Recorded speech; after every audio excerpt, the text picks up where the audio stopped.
Hello, hello, boys and girls. Thank you so much for coming by for another episode of the podcast where we like to ramble about sometimes Bitcoin, sometimes meat, sometimes interesting stories. Today, I'm very excited to bring on Christina Mathewson. She is a health coach and naturopath from Australia. And I just can't wait to talk to you today, Christina, because I found your YouTube channel while diving deep through the carnivore rabbit hole is something I'm learning about right now, just how the human biology works, how different types of food work. I've always had, I guess, lucky genetics in the sense that I've never had to go through really rough struggles with my gut or hormones or anything like that, where I had to like figure out the hard way that hmm diet matters a lot. So, but I'm getting a little bit ahead of myself here. Why don't we start with your backstory? What got you into this space, into becoming a naturopath who's traveling around Australia in her van? I just think that's the coolest story ever.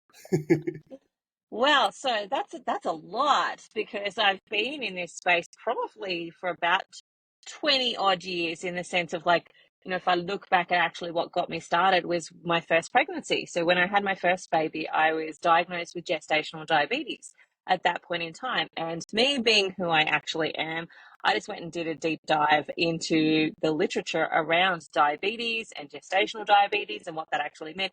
I needed to crack the nut of what did that actually mean in my own head in order to be able to take the actions to be able to help my body through that sort of scenario. And I learned a whole lot in that process, and one of which was one, I don't necessarily trust the medical field in what they're actually telling me because of that experience.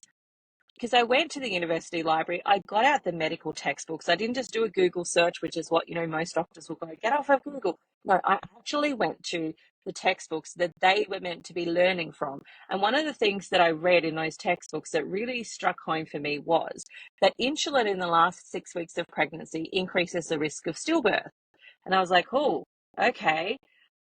I don't want to go through a stillbirth. If I can do anything at all possible to prevent that sort of scenario, I don't want that to happen.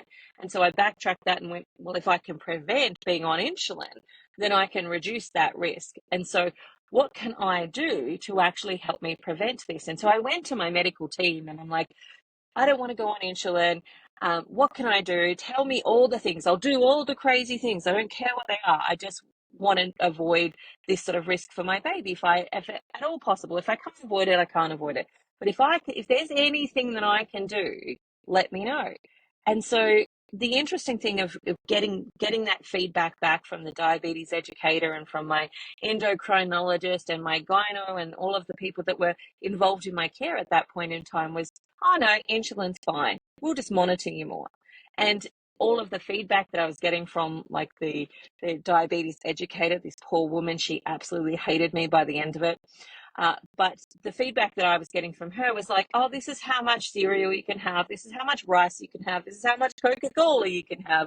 And I'm like, So all the reading I've been doing on diabetes and gestational diabetes is it's a carbohydrate issue. Yes, there's some other stuff going on while you're pregnant, but predominantly from what I can control, it's a carbohydrate issue. So why are you telling me to eat these carbohydrates? It wasn't making sense to me, and it wasn't matching my goal of avoiding insulin, because when I did what they told me to do, I was on that pathway of going on insulin.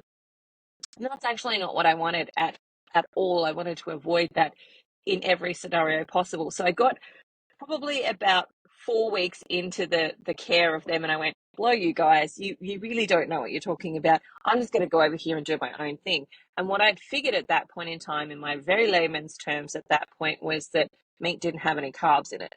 And so in that first pregnancy, I actually started my own sort of version of hyper carnivore, where I'd had some vegetables still, but I predominantly ate meat because I knew there wasn't any carbs in it, and that would reduce my blood glucose. And lo and behold, guess what? It actually did. And I went on and I had a natural birth with that baby, in the sense of getting all the way through and so on. And that was my first real yeah, maybe I need to question what the experts are actually telling me, because they don't seem to have necessarily my best interest at heart. And I've grown from that point of view a little bit, because I understand, having worked with patients now, that, patients, some of them are very like me, that want to absolutely do absolutely everything that they can. Others are like, yeah, just give me the pill. And so I get that from that medical perspective, they've got a lot of people that are just give me the pill type of people, but I'm not that type of person. And I kind of wonder, if they gave people more of those options, whether there would be different outcomes for a lot of people. So that was kind of the start of it.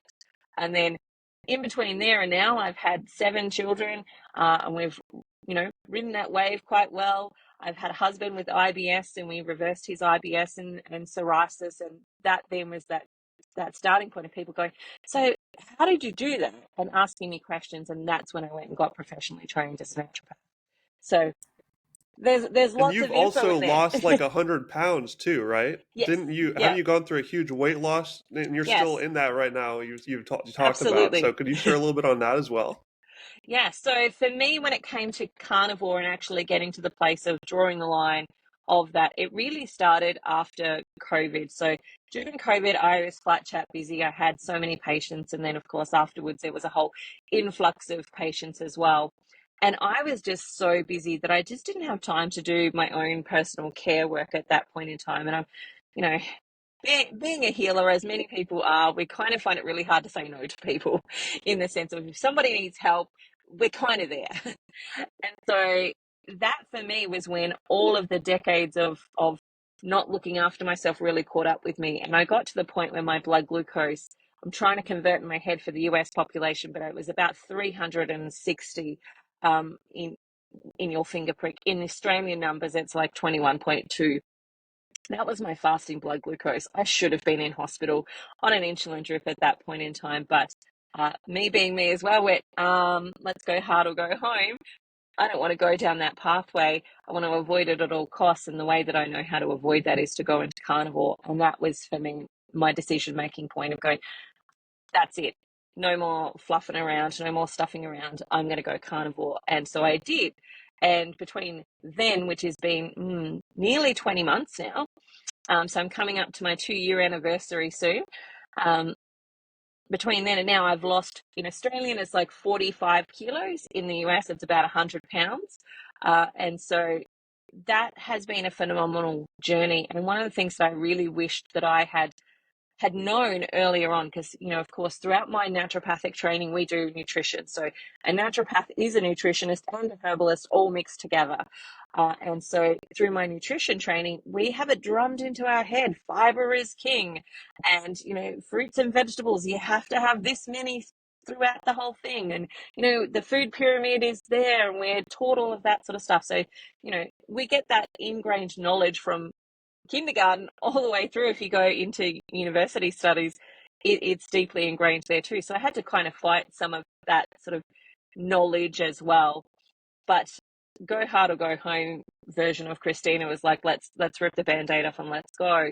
And I wish that I'd known earlier how much easier it is to lose weight without fruits and vegetables, and how much that stuff was actually gateway drugs for me into eating other things that I didn't actually want to be eating as well.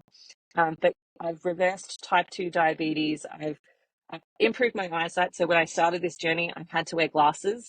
I don't wear glasses anymore. I have to every so often go and find my glasses to remember that I've got them somewhere.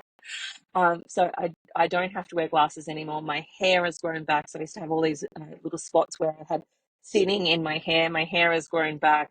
I've lost that 100 pounds. My energy has improved. So much has actually improved, including my teeth. So I've been doing a little bit of an experiment with myself, putting myself as the guinea pig before I share any information about things like teeth, because I've had gingivitis and gum disease for most of my life. Like, I've definitely got dental trauma from a kid, from, cavities and all of that sort of fun stuff. And the interesting thing is that I'm now actually starting to see my teeth really improve, and my gums themselves actually really improve, especially over the last month or so. So I want to say, it doesn't all come at once. It's a slow, progressive journey, but certainly things that I didn't necessarily start out to think would improve have actually improved as well.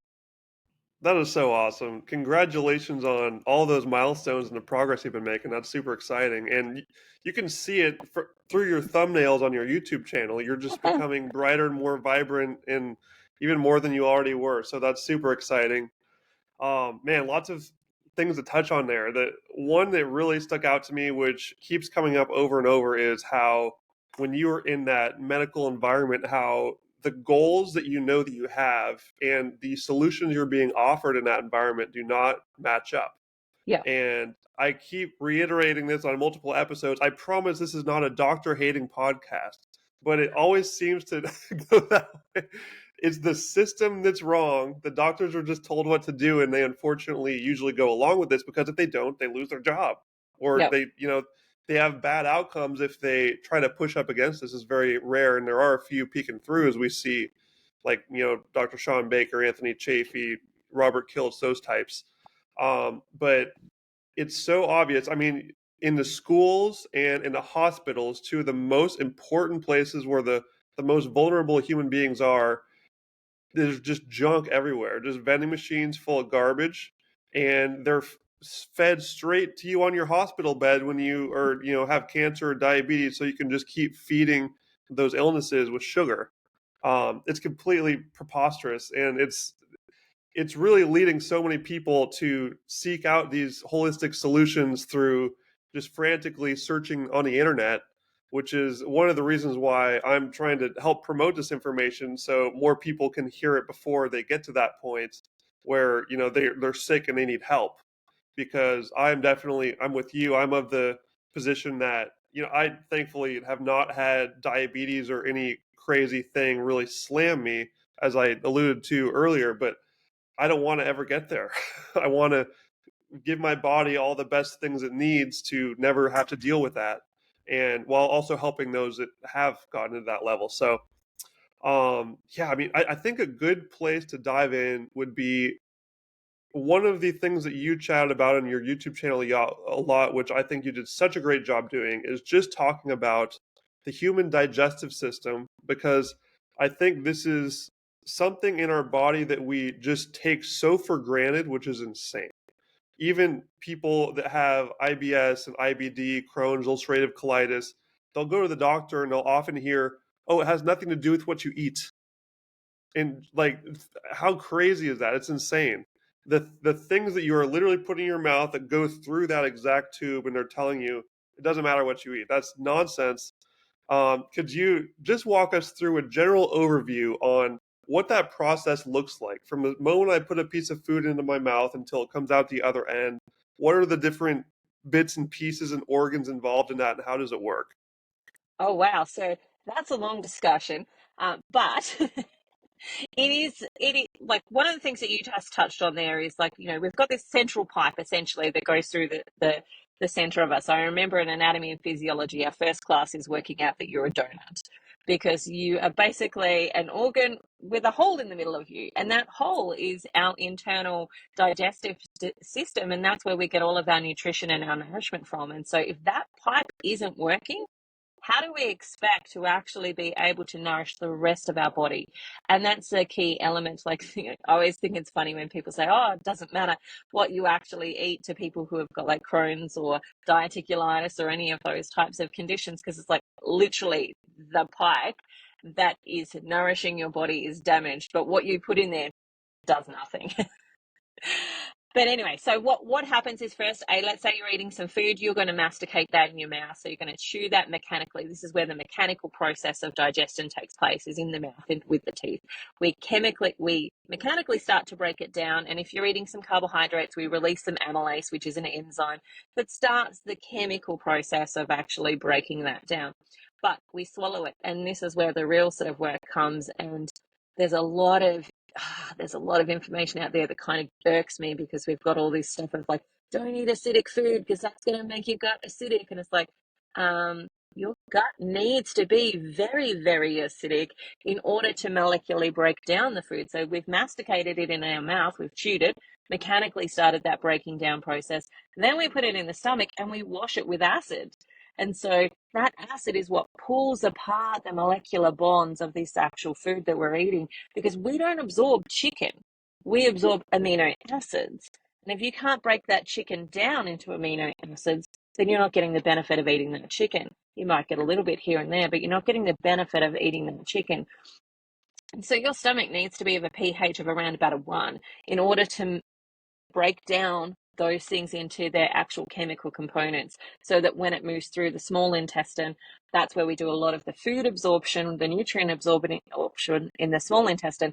But then when we move to the large intestine, that's when we do the water absorption. So we absorb the water through that process. But along the way, we have a couple of other things that actually happen, like our pancreas is going to spit out some enzymes to help us break down those foods as well as our liver. And this is, for me, the powerhouse phase is the liver, because the liver is going to release bile in response to the food that you've put in there. And if you've not put in enough fat, your liver can't release enough bile. And this is some of the detoxification problems for a lot of people, because they miss this whole thing of like, in order for your liver to detox, there's a couple of pathways. It'll send things through the lymphatic system.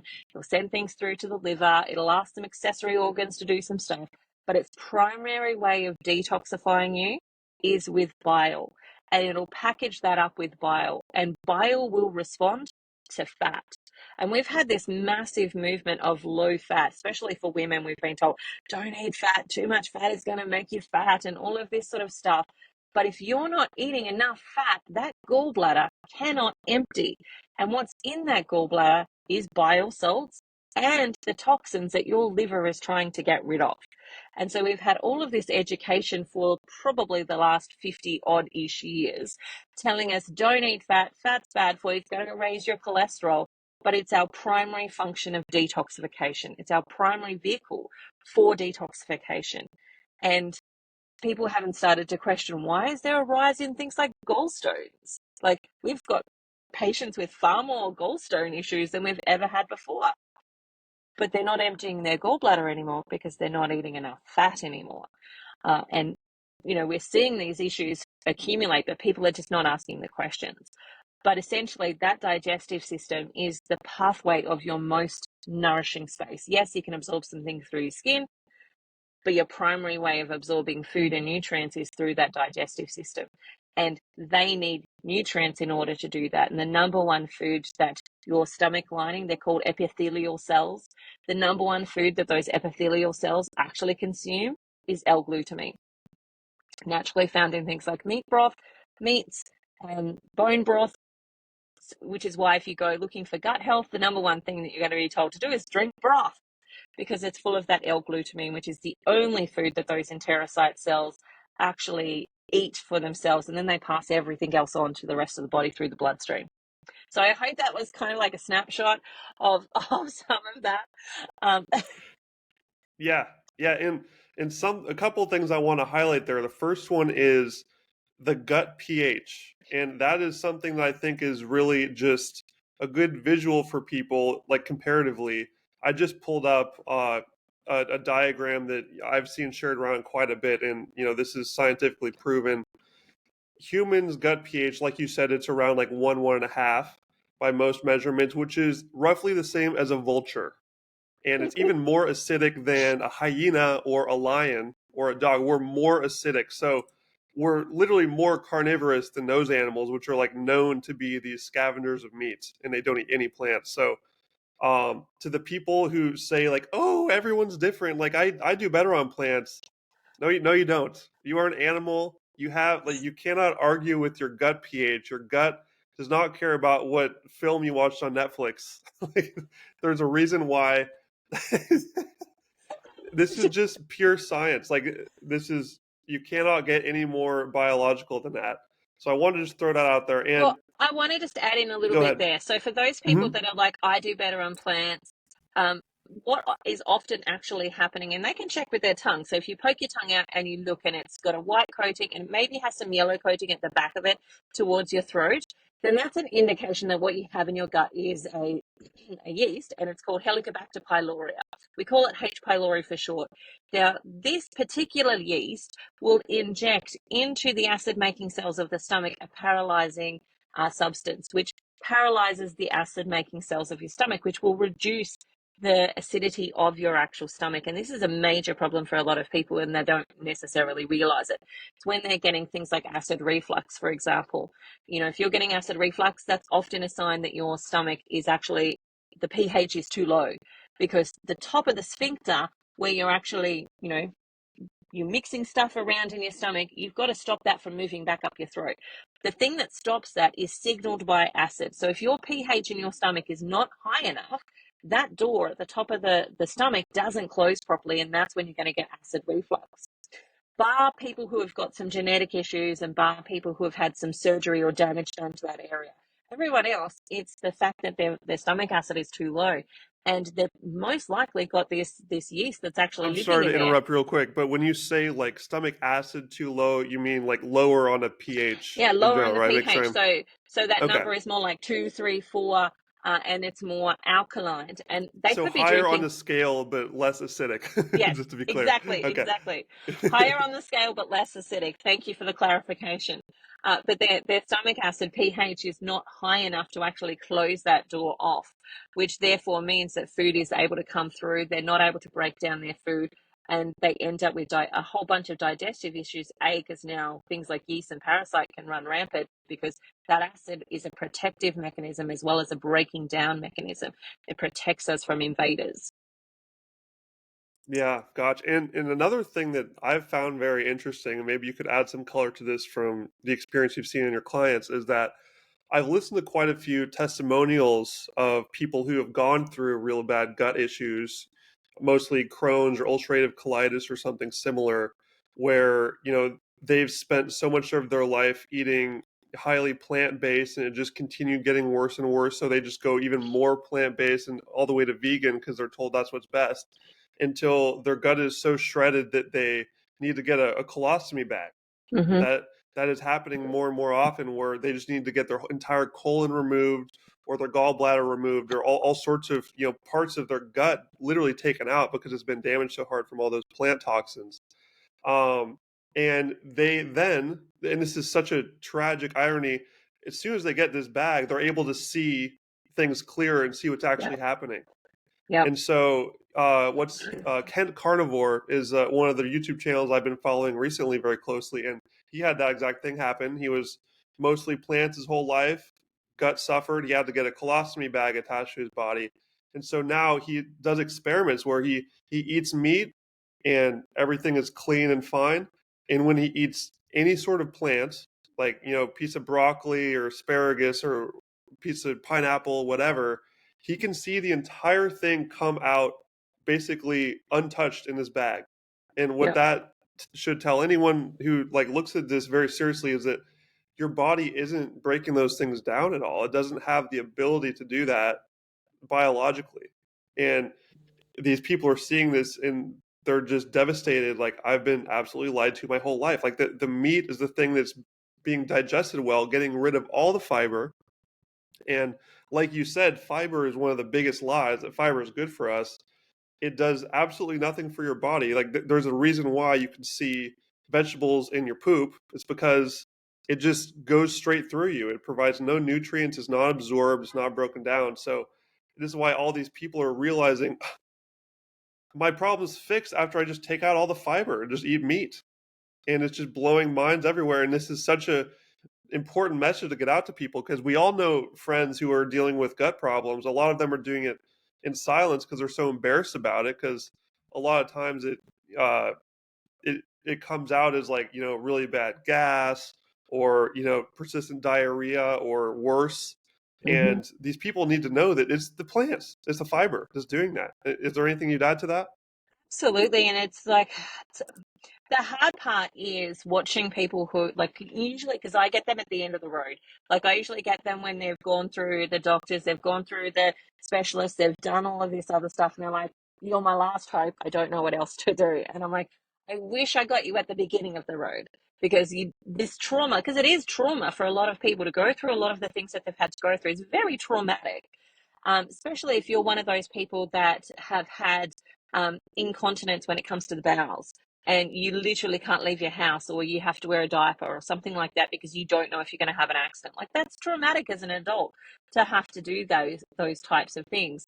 And so, there's a lot of trauma involved in it. I'm like, I wish I caught you at the start of this, because you didn't need to go through all of that trauma. And unfortunately, that's the current model that our medical systems kind of put people through. But one of the ways that I try and explain it to people is, the skin on your hand is the exact same cells as the digestive system. So if you were inflamed, like you had a wound on your actual hand, you wouldn't go to that wound and scrub it with a scrubbing brush. You'd go there with a soothing balm. You'd do something soft and gentle, and you'd put like something protective over it, and you'd just be nice and gentle to it. And fiber is that scrubbing brush. And so when you've got a wound somewhere, you don't come along with that scrubbing brush and scrub at it, so like as hard as you possibly can. You bring that soothing stuff. And that's the soothing stuff is your fats and your gelatinous meats and your broths and those types of things. And your scrubbing brush is all the fiber. And even in the name, like, it's called insoluble fiber. It tells you it's insoluble. You cannot break it down. And all you're really doing is providing food for pathogenic bacteria to breed and thrive. And here's a little tip for anyone listening at home going, hang on, I've got some questions. If you've got gas, you're feeding pathogenic bacteria. If you've got Could you gas, describe what pathogenic means in this yeah. case? So we've got 3 types of bacteria that live in our gut. We've got opportunistic bacteria. They're just looking for an opportunity to take over and take control. We have transient bacteria, and they just come in, they do their job, and they leave. And then we have beneficial bacteria. And so beneficial bacteria are our probiotics, our good guys. They're in there, keeping everything nice and clean and doing the job that they're meant to be doing. Now, pathogenic bacteria are the ones that are going to create the problem. So they're going to create infections, they're going to create overgrowth, they're going to do that. They belong in the opportunistic space. So they do a job for us as long as we've got our beneficial bacteria in control. So if you think about our beneficial bacteria as like the manager of a business, but they're a really good manager, they do their job really, really well. When they're doing their job really well, everyone is happy.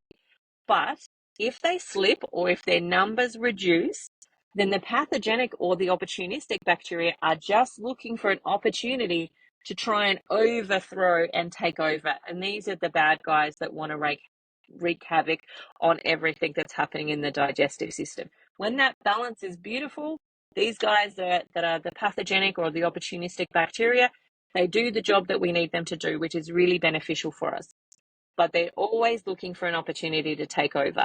And if we provide them with that opportunity by eating food that's not nourishing for us, eating food that's damaging for us, drinking a lot of alcohol and living a lifestyle that's basically, giving these guys food and cookies on tap, then we're going to end up with some of these gut problems that we see happening. And this has been another mind-blowing realization of mine during this learning process, and maybe you could elaborate a little bit on it, because I have a terrible sciencey brain at remembering like all the terms and things. But you mentioned alcohol there as one of the things that's bad, and pretty much everyone knows alcohol is bad. That's not controversial. But as soon as you tell them, what if I told you that fruit breaks down into fructose, which is the exact same thing as alcohol? Yep. Like, and even vegetables, like, and this is one of the things that Dr. Robert Kiltz really drives home, that I just is crazy to me, is that all plants are carbohydrates that break down into sugars. Mm-hmm. So they become the same exact molecule as alcohol or a Kit Kat bar, essentially, and it all just funnels into the same poison molecularly in your body. Is that accurate, would you say? Yeah, well, okay, the one aspect that I want to say there is, for some people, from a fruit and vegetable perspective, they're going to do that less because their gut is working at optimal levels. It doesn't stay in their digestive system long enough to actually ferment.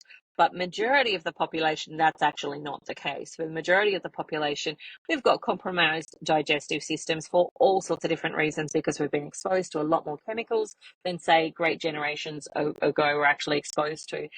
We're eating food-like substances. So if you go into a supermarket, majority of the things you're going to find in there are food-like substances that actually aren't food and should not be labeled as food, but we think of them as food. all of those things actually compromise our digestive system, which then leaves space for fermentation to take place. And when you ferment sugar, you create alcohol. And so if you've got any level of fermentation in your gut, then you're going to be turning anything that's going to be a sugar-based food into alcohol. And the other way I like to think about it is, you know, detoxification, right? If we come back to detoxification, which is one of the major issues and major drivers for a lot of people in today's society, you know, if you've got eczema, asthma, any of your skin conditions, lung conditions, diarrhea, like hormonal issues, a lot of those are detoxification issues because it's the liver's role to actually manage most of that sort of stuff. And so I think of the liver as like this manager that's got a to-do list that's like forever. And it's already busy. It's already got a ton of things to do. And if you start adding alcohol onto that list, you take everything on the list and you drop it down because alcohol is the number one poison. And that's got to be dealt with first in an emergency situation. So all our normal things of like rebalancing hormones, getting rid of old metabolites, like breaking things down, detoxification, that all gets moved down the list because you've now brought in alcohol. Now, if you're one of those people that is converting things like fruit and vegetables into alcohol as well, when you're eating those, you're dropping everything else down that bottom of the list. So the liver never gets a chance to actually get on top of some of the detoxification that it needs to actually do. And so it hits us in multiple different levels. Please throw in the I Love Lucy analogy because that was the one in your video that I loved so much. And Oh, I how can't she's like remember too which one. busy with everything. Like Oh, I haven't even seen an episode. I think I've seen the videos where Lucy is like just like in a chocolate factory or something, and she yes. has so many jobs thrown at her, and she use it. I haven't even Yeah. seen it. So I Love Lucy. You should definitely go look at there's a little video of her she's working in a chocolate factory and they've got a conveyor belt and they start the conveyor belt really slowly, and she, you know, her job is to take the chocolates and put them in the actual chocolate box. That's her job. And so the conveyor belt starts slowly and she's like, oh yes, I can do this, I can do this, I can do this. And that's kind of like our liver. When we've got a slow enough pathway coming through, our liver can stay on top of these things and it can do Of these toxins jobs. coming in, basically, that it Exactly. needs to deal with. Hmm. But not just toxins. So, for example, from a woman's perspective, if you have ovaries, which is what a woman actually has, she was going to release hormones from those ovaries. So she's going to release estrogen. Once estrogen is used, that molecule floats around in your blood, and your body then goes and takes it to the liver. The liver decides, hey, is this estrogen molecule good enough for us to recycle? So we're going to put another molecule on the end and send it back and get it to do its job again. Or is it damaged to the point that we need to break it all down? So even from internal toxins, in the sense of our own things that we actually make for ourselves, the liver's got to take charge of those jobs too. So not just what's coming from the outside, but also what's happening on the inside. The liver has to deal with those things too. And so from that perspective of the liver's got so many jobs to do, if the conveyor belt is going slow enough, it can manage to pack all those chocolates away. But in the episode of I Love Lucy, where she's doing this job, the conveyor belt starts to speed up. And as the conveyor belt starts to speed up, she's trying to stay on top of this, and she runs out of hands and she runs out of time and she runs out of stuff, that she starts shoving chocolates in her mouth and down her top and everywhere she possibly can, because she cannot stay on top of the actual jobs that she's got to do in regards to those chocolates, and she will get in trouble if there's chocolates coming down the line to somebody else.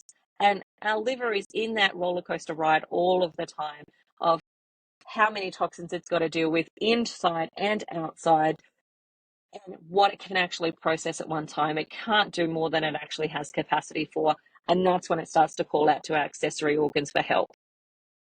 And this is something that everyone is becoming more aware of, or hopefully most of them, just the fact that we're so surrounded by toxins Mm. everywhere we go. Unfortunately, like this is the reality of our society, especially if you're in a city.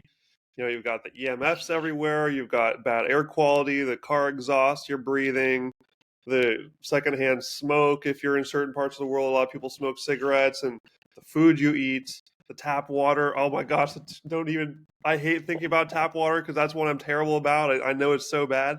Um, I you just have to think of it as like a bar. Like you got a health bar. You know, you got your Mm. Lucy in there working on her chocolates.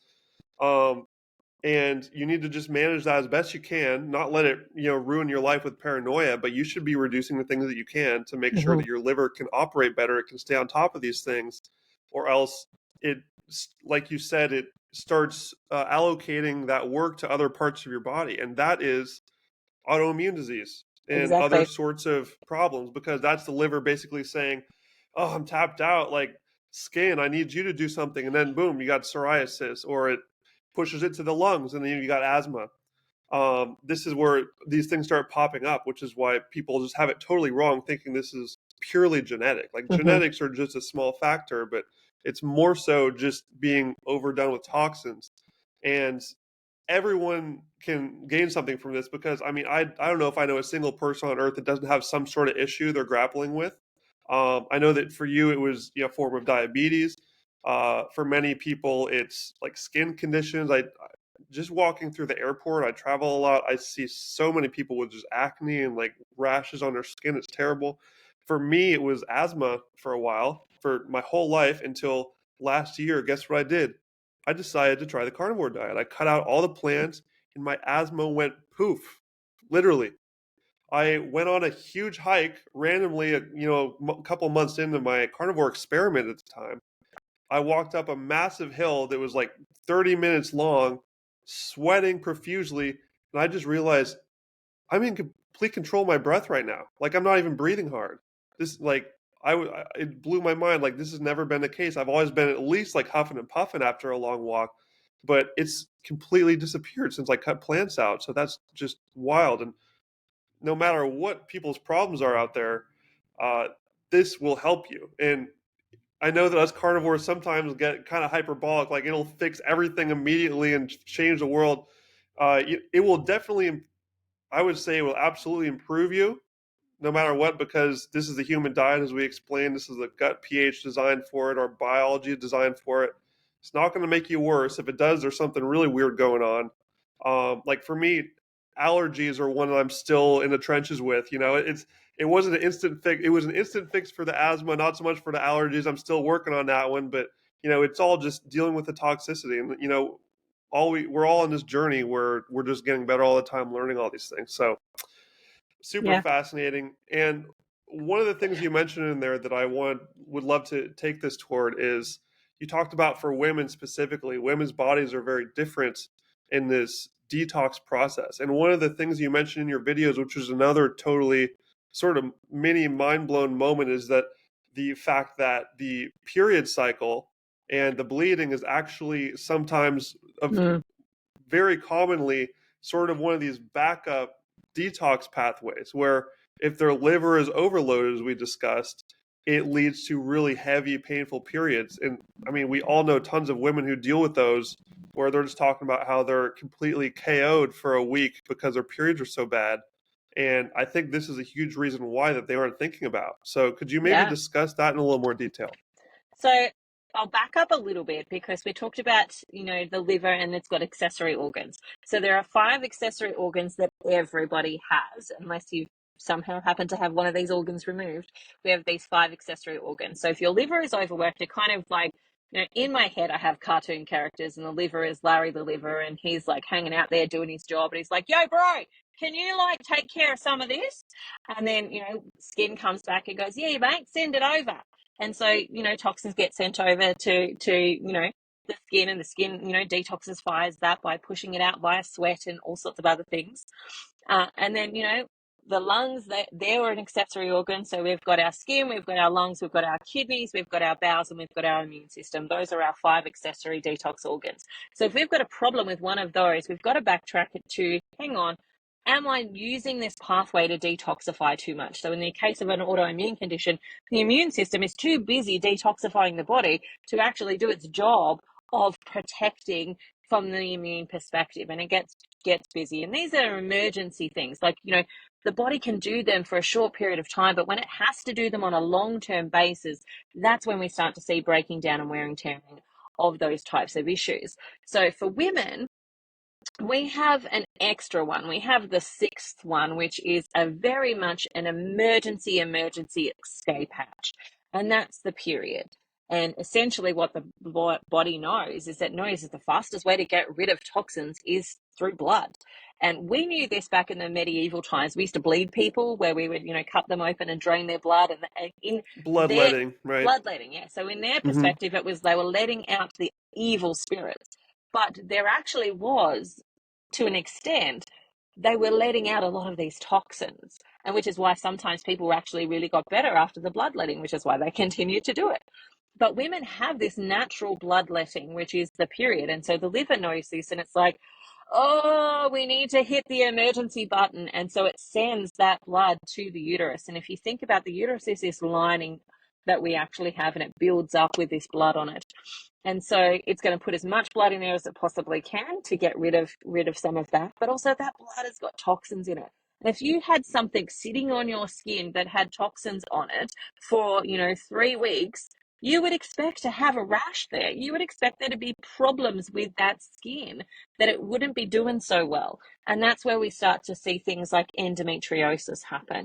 It's where we start to see polycystic ovarian syndrome happening, because in order to do that process of using the period as a pathway, it's got to change those hormones in the ovaries a bit to be able to facilitate that function. So that's where we're going to see polycystic ovarian syndrome start to take place. It's where we're going to start to see endometriosis. It's where we're going to start to see fibroids start to actually take place as well, because it's being used as this emergency escape hatch that the body is using for detoxification. And so the first job is always to go back upstream. Where's the problem coming from? Well, the liver's struggling with too much. Well, where's the problem coming from with that? What am I putting in my mouth is a big thing that we can actually control. And that's so important. And I really hope that people are really hearing that and sharing that out, because that's such an important message that, you know, hormones are a very complex thing for everybody, but especially for women. And things are just much more complex in the female body. And it's even more important that they feed their body the right amino acids through meat. And which is why it's just so crazy that women are especially targeted by the vegetarian vegan messaging, because it's doing more damage onto them because their Absolutely. body needs things more. So, I mean, Well, what's your the go ahead. interesting thing is, like, if we look at the ratio of fat to protein sort of ratios that we need for women versus men, majority of women, especially in a healing phase when their body's trying to heal from hormonal imbalances, they need to be around that 80% to 20% ratio of 80% fat, 20% protein. Whereas men generally sit really well in that, like, 60 40 50 50 sort of ratio, because they've got one hormone that they need to deal with, which is testosterone. Women have this, wave of hormones that they've got to actually deal with, and hormones are made out of cholesterol. So if you don't have enough fat, you cannot make healthy hormones. And if you're trying to rebalance them, you're going to need to overeat the fat in order to rebuild what you've not been building for such a long period of time, before you can start to pull that back a little bit. And I talk about it with women as in phases, especially with carnivore, because, we might see some of the amazing doctors that are out there, they tend to be men. And so, for them, some of the stuff is working really well because they just have to think about eating meat and feeling satiated, and that's it. Whereas for women, we've got this hormonal cascade that's taking place. And so we need to think about it slightly differently, from the perspective of, yes, we have to go through phases of eating more fat, and maybe you won't lose as much weight during that period of time, but you've got to heal the hormones in order to then do the inevitable outcome, which is heal the body to get to that place of losing the weight. So there are a couple of extra challenges there for women. So, what sort of results have you personally seen from women that you give this advice? And like you said much earlier, how unfortunately a lot of the time they come to you in a place of desperation because they've gone through the traditional, doctor pathways, and it left them either nowhere or worse. And all of a sudden they're like, "I'll try anything." Only meat? Are you kidding me? Ugh, okay, fine, I'll try it because it sounds insane, but they're just desperate for an answer. And all of a sudden, boom, things change. So could you give like an overview of what you've seen change? Like, has it been very successful for them?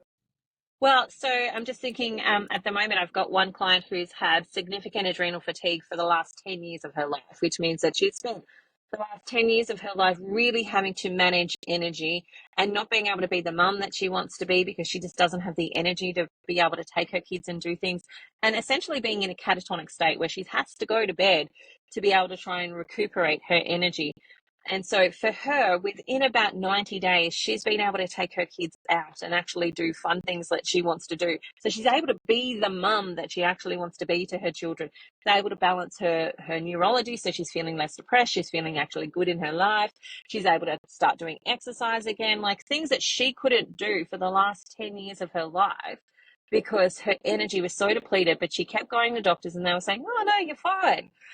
And then we take out the vegetables, and it took a little bit of convincing to get her to that place. And she's like, I'll try it for 90 days. I'm like, yes, because I know at the end of 90 days, you're going to be feeling so much better. And at the end of that point of time, you're going to not want to go back to the way that you actually were. And so, if I can get you to the 90 days, and we're doing it in, connection where we're working together and we're making little adjustments as we need to make them, I know that by the end of the 90 days, you're going to feel really great. But that's just one of those scenarios. I've got at the moment, she just sent me last week a photo of her now 1.5-year-old son. She is 53 years old. So she had actually gone through menopause, completely stopped having periods whatsoever. And she met a new partner, and, they would have loved to have a baby together, but, she'd gone through menopause and they couldn't. And then she started on Carnivore because she had some other issues. So she had some psoriasis that she was dealing with. And I'm like, don't be surprised if your period comes back, because that often happens for women who are in, early stages of menopause, that their period comes back. Well, the period came back twice, and then she fell pregnant. So she's now 53 years old and has, her son will be 2 this year. She did not expect to be able to have babies, but she's super happy because that's actually what they wanted as an outcome. So just be mindful. If you are a menopausal woman, maybe just be careful about your birth control and what you're actually doing from that perspective, because I hear it all the time. They write back to me going, Christina, I was in menopause. I didn't get periods anymore. Now I've got a period again. And they're not happy about it because they were glad to be done with that part of their life. But essentially, it just tells me how many women have gone through menopause that their bodies were not yet ready for it. And we don't want to go into menopause early, because it means we have to think about things like heart health and bone health and all sorts of other stuff a little bit earlier than we actually need to. Yeah, and you hear the horror stories from those who are in the vegan camp, like, which is mostly women. I believe it's like over 70%, 80% Mm-hmm. women are vegans, and they have these crazy things happen to them after so many years. Everyone's a bit different, but I mean, after years or a decade plus, they start to just get these crazy changes. Like, a lot of times the period just completely goes away, or it becomes more painful, or just starts becoming irregular in some way. And the vegan messaging is like, oh, that's a good thing. Yes. It's a good thing that your period's gone. Oh, you don't have to deal with it anymore. Well, your No, body that's is so wrong. pure. Their thought process is your body is so pure, it doesn't need to clean itself anymore. And I'm like, yeah, no, that's not how that works. How does it work, Christina?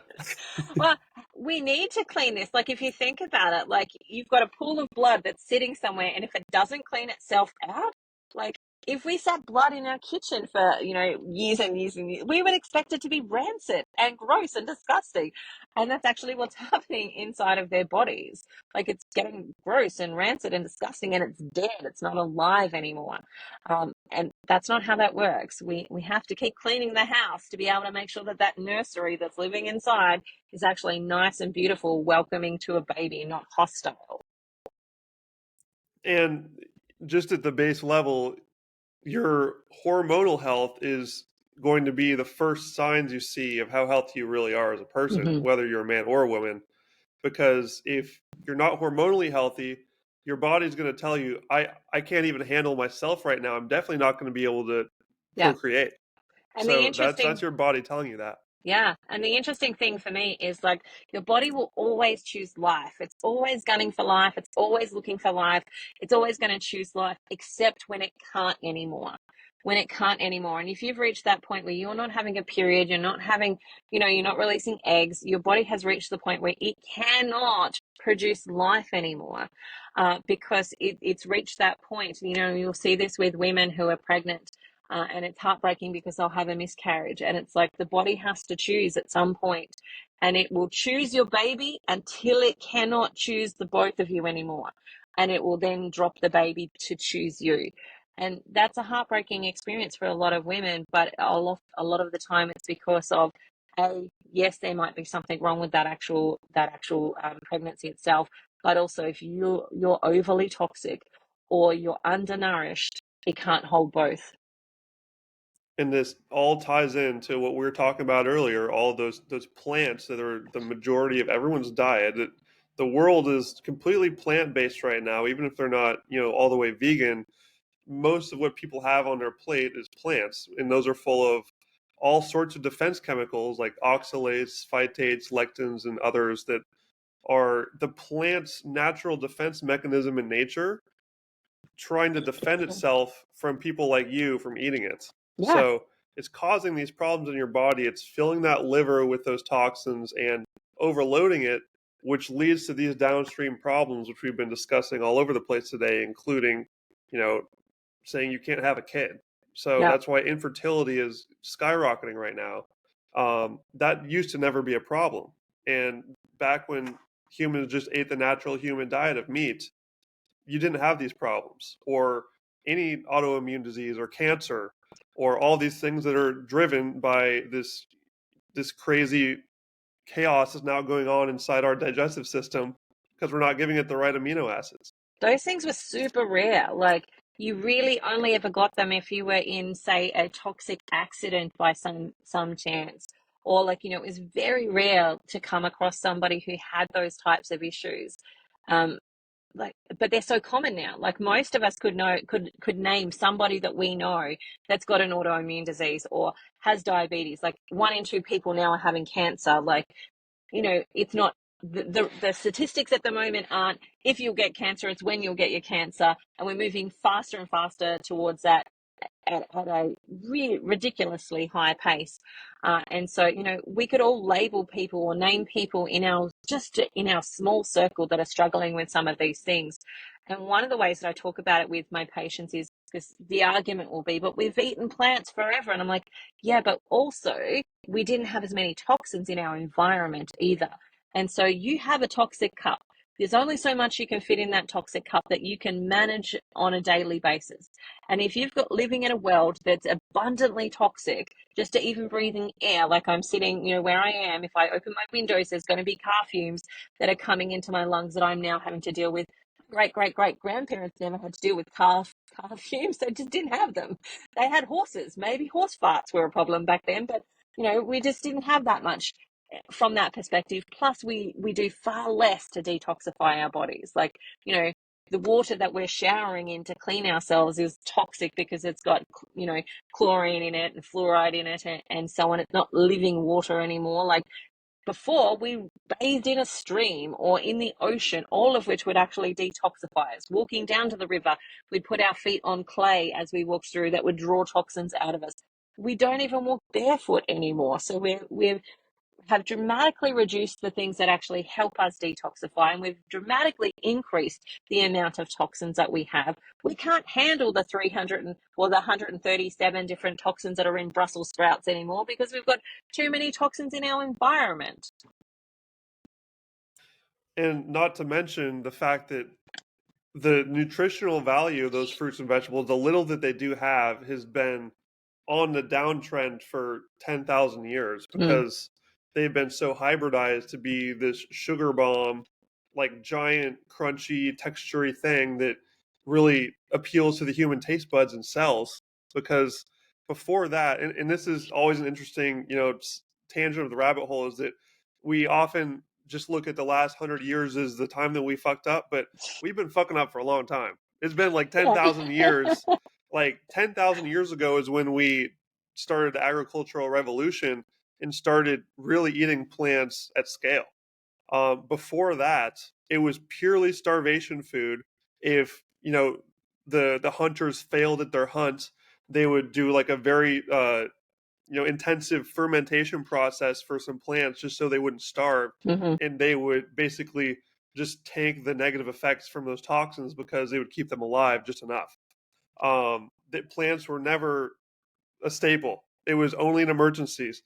And for the last 10,000 years, we've been starting to eat these, and these problems have been popping up for a long time. Like if you look at the teeth of the Egyptians, for example, the ancient Egyptians, they had fucked up teeth, and they were diseased. They weren't healthy, like because they were eating lots of wheat and bread and grains, and they were having a bad time. Like the peasants were pretty much had terrible lives and really short lives because of that.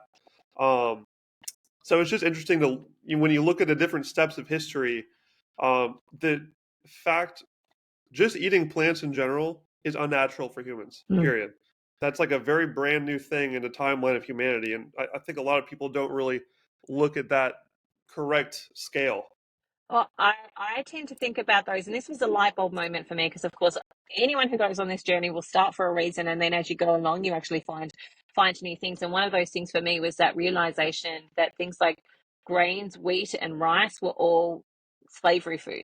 They were food to keep people docile so that they wouldn't rise up against the emperor, that they would keep the people, the prisoners, docile enough so that they wouldn't fight the guards. Like, I don't want to be in that category. Like, I want to be as strong and robust as I possibly can be. I don't want to be in the controlled peoples. And if we want to move out of that place of control, we have to start to control ourselves and actually choose some of these different things. But interesting that you're saying this about the fruits and vegetables, because I just had a discussion on Facebook this morning. I put up a post about how in Australia we've now got a GMO banana that they're like super excited about, that they're actually going to be growing. And I'm like, this is terrible because you can't even walk into a supermarket. And even the things that you used to think were healthy, like fruits and vegetables, are not that healthy anymore because of what we've done to them. Like bananas, back in the day when they were originally created, were full of seeds. They were full of seeds, and you had to spit out all the seeds. So we wouldn't have eaten them that much because it was like more of a hassle to spit out all the seeds than it was the amount of nutrients that you actually got it. You only ate it because you needed something to eat. And you are hungry. Whereas now we're creating bananas without any seeds, watermelons without any seeds, and grapes without any seeds. How do we expect to get life from things that are dead? Because if a watermelon doesn't have a seed, it's not a living being anymore.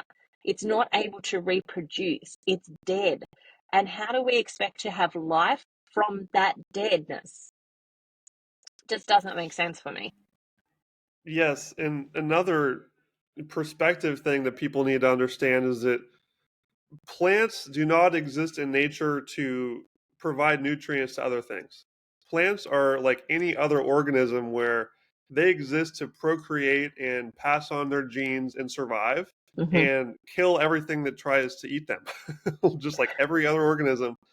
So, just the idea that just taking parts of a plant, eating it like it's supposed to like provide you with life is like maybe worth thinking about. And from in my journey personally, it was easy for me to understand vegetables are bad, or relatively easy, because like okay, so like the stalk of the plant and the leaves of the plants, that's part of the plant itself, so clearly it's going to try to like poison things trying to eat the leaves, so that makes sense. I'll cut those out.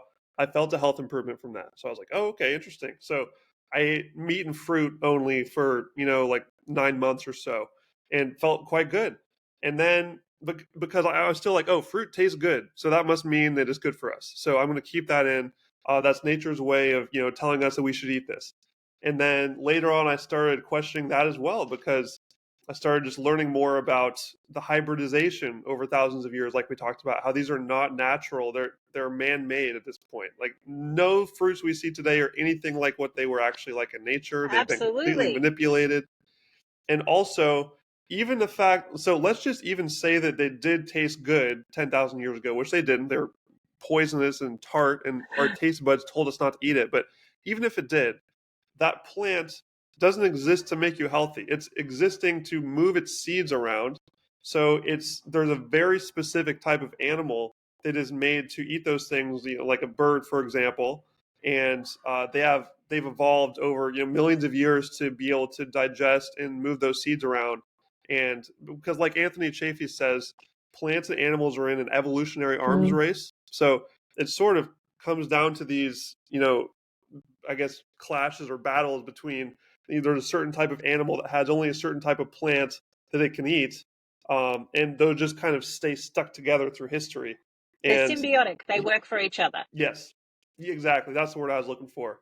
And we can't just throw ourselves into this mix and say, hey, maybe we should like eat that thing and see what happens, because we're not made to eat that. Like, we've evolved to eat meat, as our stomach pH shows, and these fruits are sweet because they want something to eat it, but that doesn't necessarily mean it's us. And we've So made we them just need to, sweet as well. Like, we've been the yeah, things that yeah, have cultivated them into that sweetness. yeah, Like, exactly. most So people wouldn't eat a lot of the things that they're eating if it was in its original form. Like, broccoli didn't even exist. Like, thousands of years ago, it's only been us hybridizing and, growing plants together and doing our thing that we've actually made broccoli and cauliflower actually exist in the way that they exist today.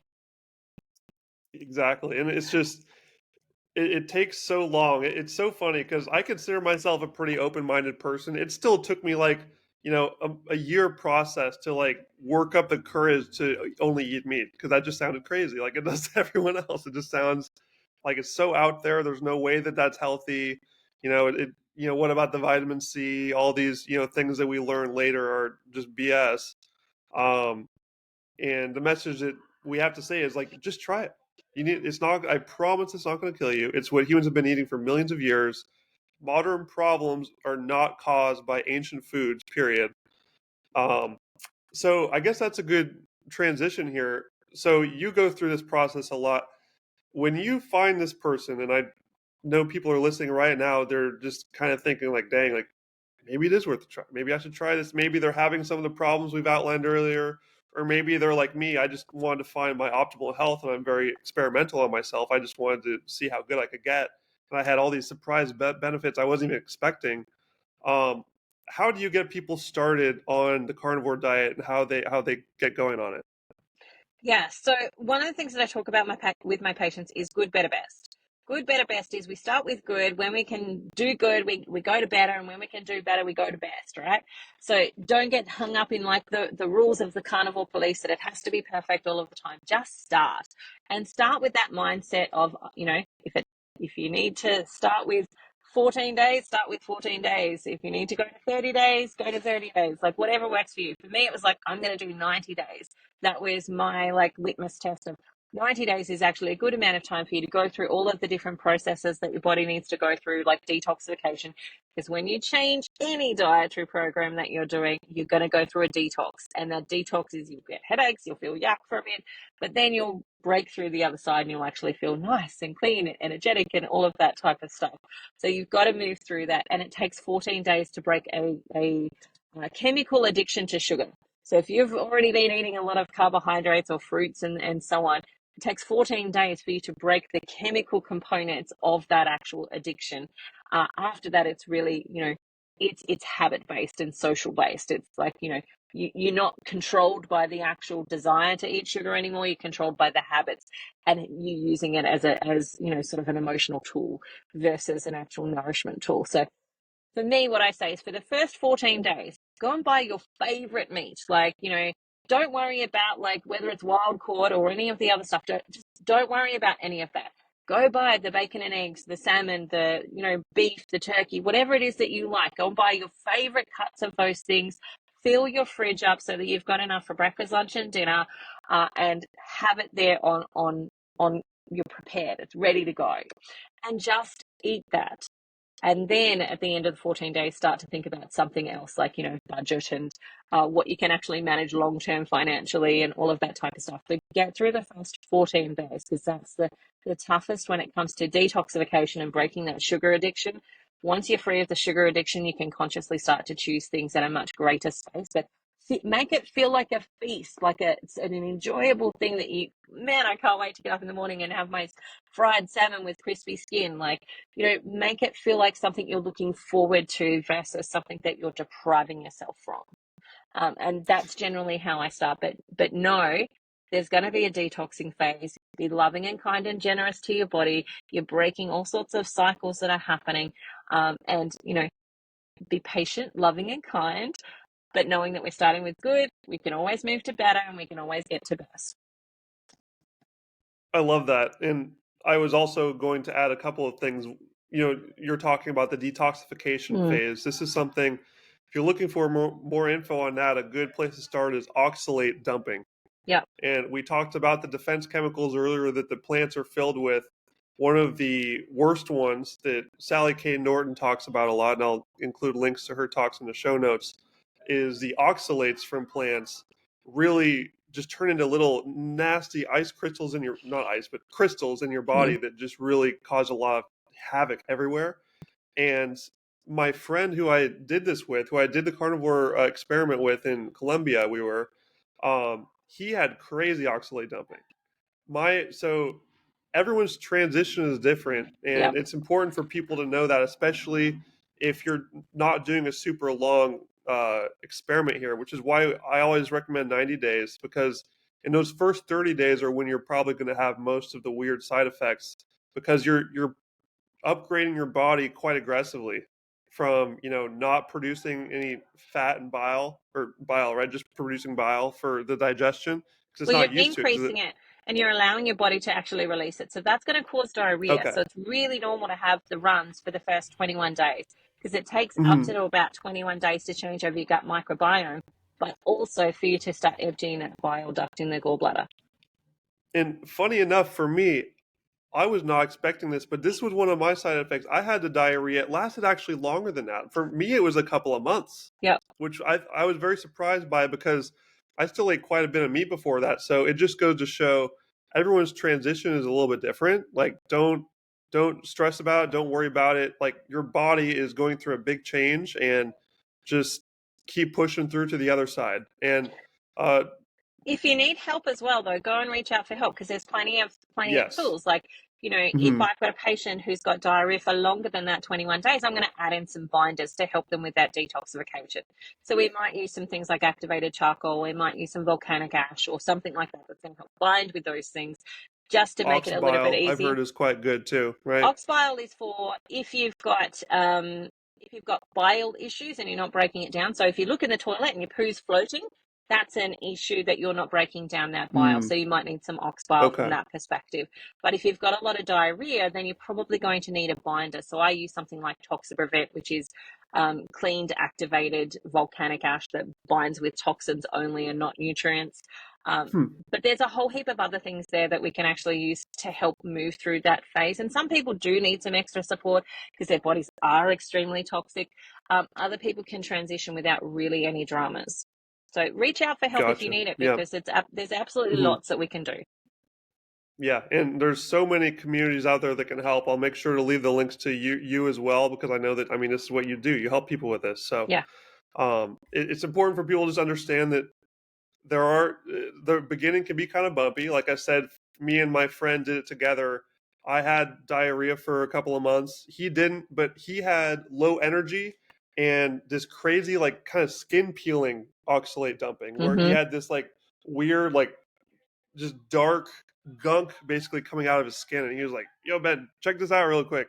And I went up to his room, and his bed, he woke up one morning, his bed was covered in this like dirty like stuff. And it was like, oh, weird. So we dove into the research, and turns out that's a very common oxalate dumping Yeah. symptom, is that it comes out of your skin or your eyes or your mouth in weird ways. And sometimes it can be a little bit painful because, I mean, it's these are little crystals from those plants you've been eating.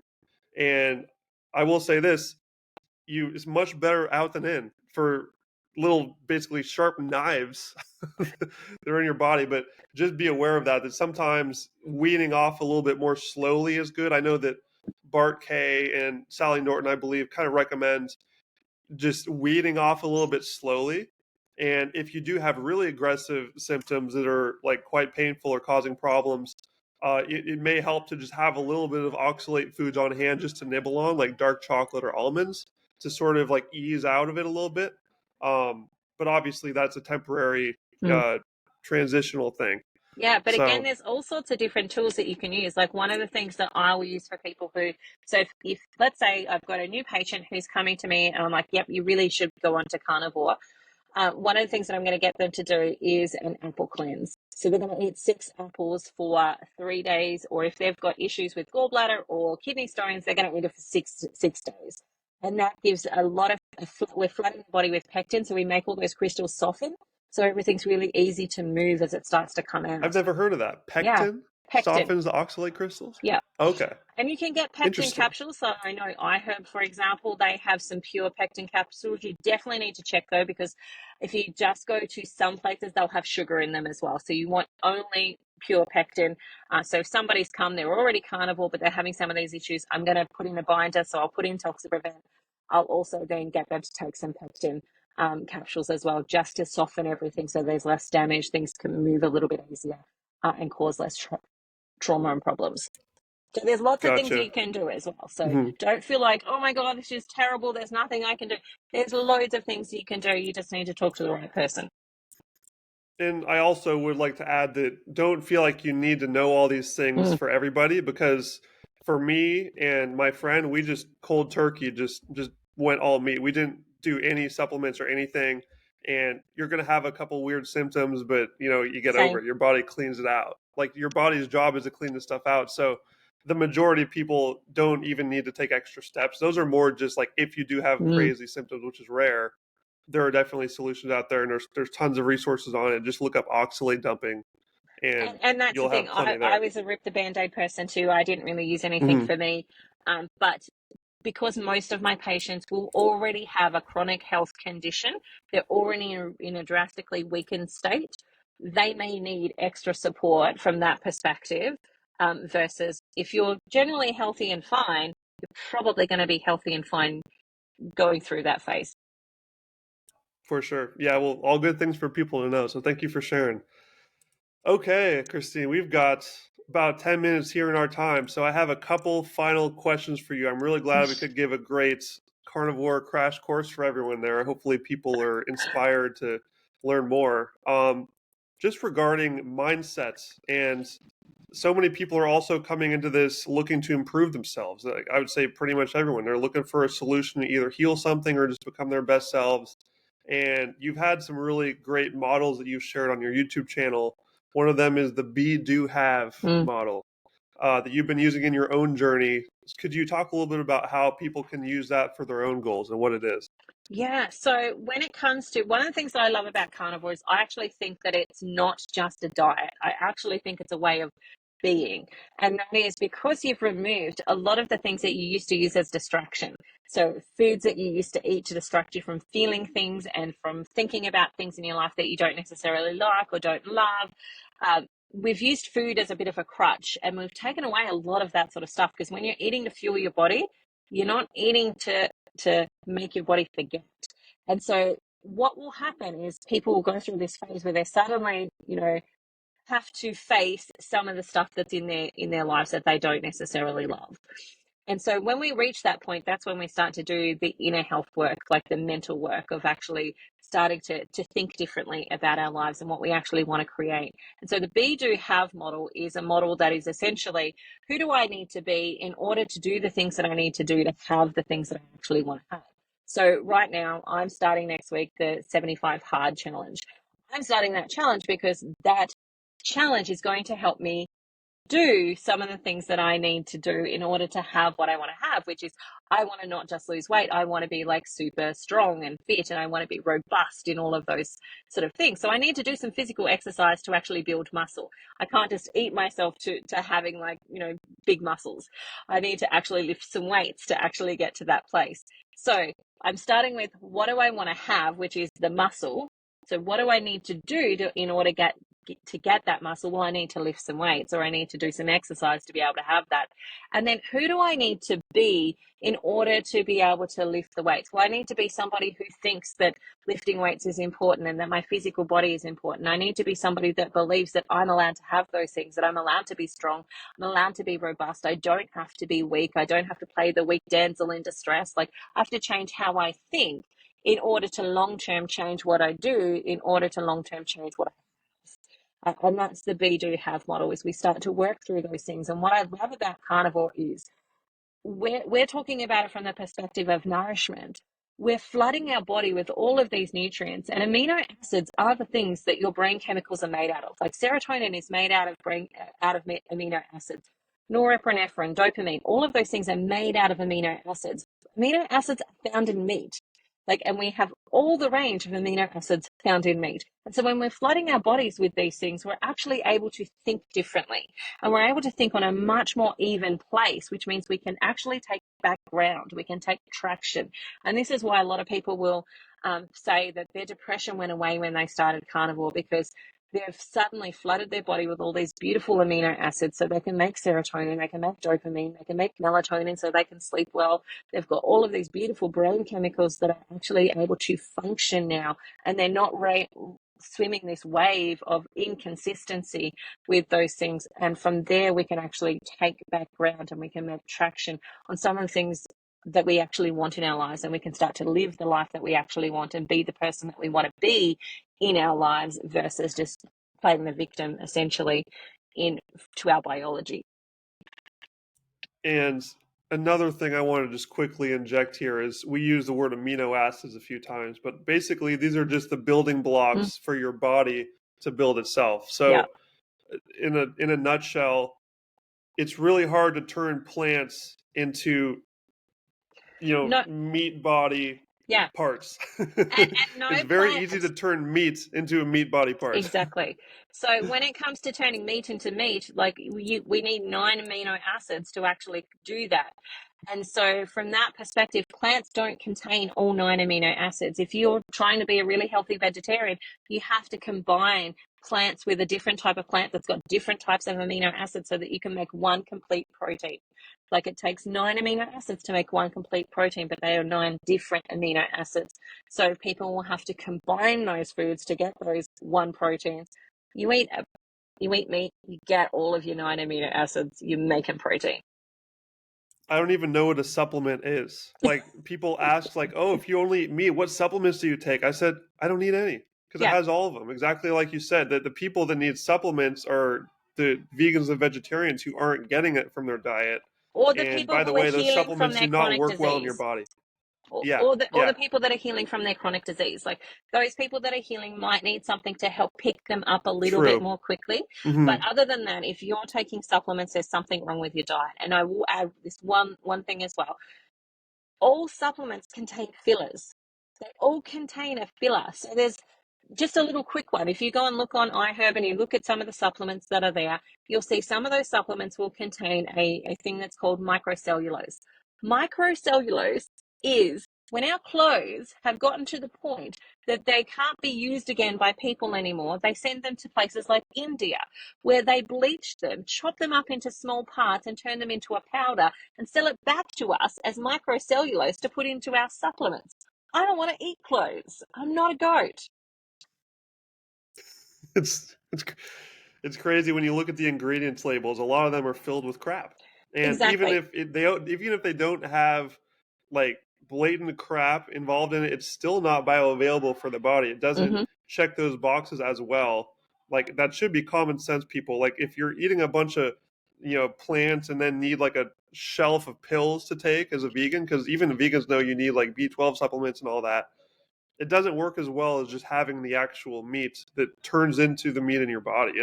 It's so much easier. Dr. Stephanie Rimka, I'm not sure if you know her, but she has a great analogy. She just says it's really easy to turn meat into meat. It's not easy to turn plants into meat. Like that, like just think about the thing that's going in your body. If it looks like the thing that you're trying to build, which like as you mentioned is like muscle, if you want to have muscle, which everyone should, is very important, you should probably be eating muscle so your body can turn into more muscle.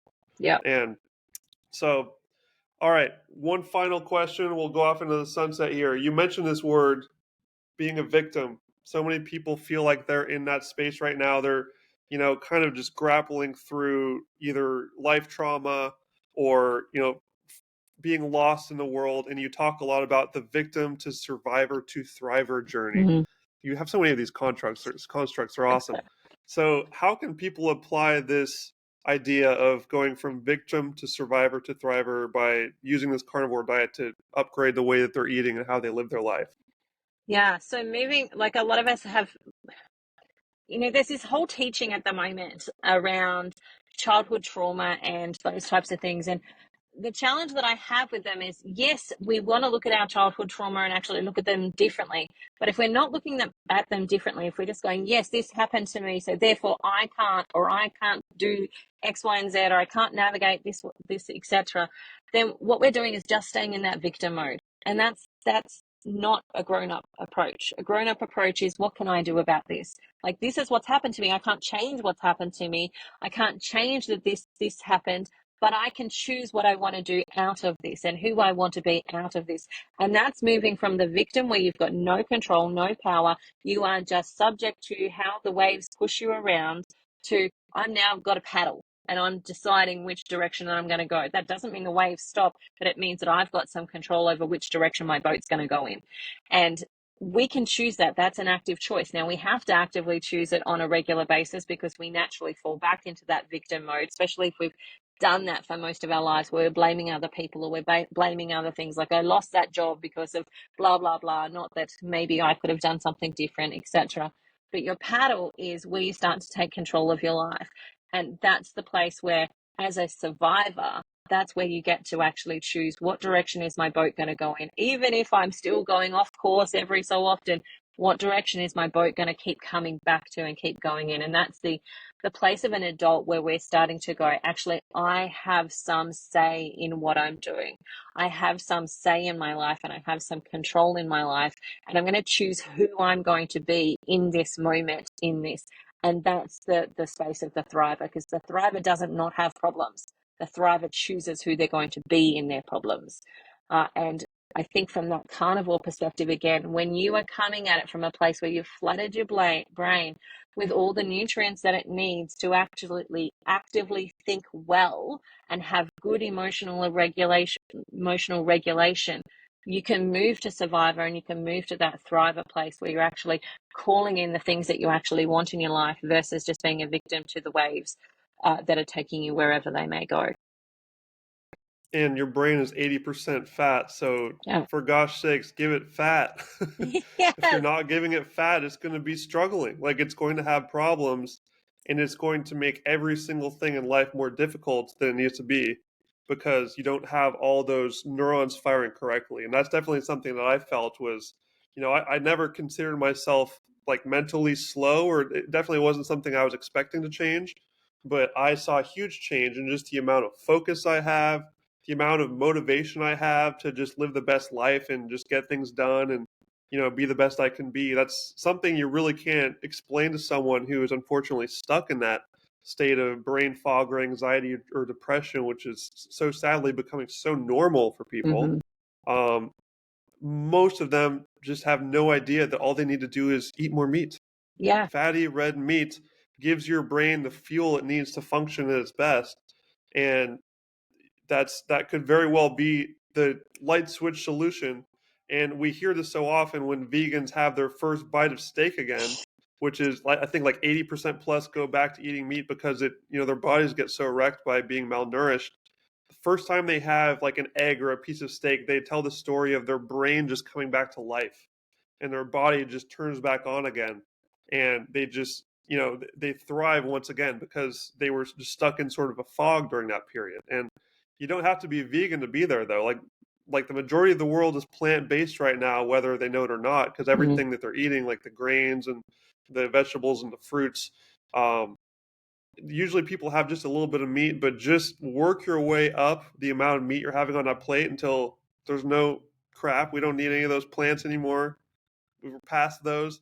You're going to notice the difference and feel the difference and become the ancestral human that just rocks and just go getting at life, and not in that peasant food cloud like you talked about, how this has historically been peasant food to keep people docile. There's a reason for that. It's because it slows you down. It clogs up the system. So once you get rid of that, life is awesome, and you'll understand why there's a bunch of crazy weirdos like us going on the internet and yelling about meat and how much carnivore is awesome. So Look, give it 90 days seriously, and I wish that I wish, like, if there was one thing that I could go back and tell my younger self, it's that how much of our yo-yo dieting culture, all of that type of stuff, really wrecks your brain. and how much different there is coming at it from a nourished perspective. Like, when you're eating meat, you are giving yourself abundance of nourishment, and you're coming at it from a I'm fully nourished point of view versus I'm depriving myself because I'm a terrible person point of view. Like, it's a vast contrast. And I wish that, if there was one thing that I could go back and tell my younger self, it would be that thing. It would be, you don't understand all of the stuff that you struggle with on your yo-yo dieting. You just don't even struggle with. They're not even a thing. They don't even come into your atmosphere when you're eating meat, because you're flooding yourself with good brain chemicals. And we didn't even get into the whole eating disorder discussion. That's a topic we'll save for another day, as I'm sure there will be another conversation. Christina Mathewson, has been absolutely wonderful chatting with you today. Thank you so much for coming. Where can people find you and learn more about your work? Yeah, so I'm Christina Mathewson, naturopath, all over the internet. So you'll find me on YouTube as Christina Mathewson, naturopath. Facebook, I'm on there. Instagram, I'm on there. You can find me there, or you can type in ChristinaMathewson.com and you'll find me there too. And that's Mathewson with one T. That's Yes, kind of an one uncommon T. spelling for Americans. Christina, you rock. Thank you so much for coming by. I'm looking forward to keeping in touch, and we will be back together soon. I have a feeling. Awesome. Thank you. Have a good one. See you later. See ya.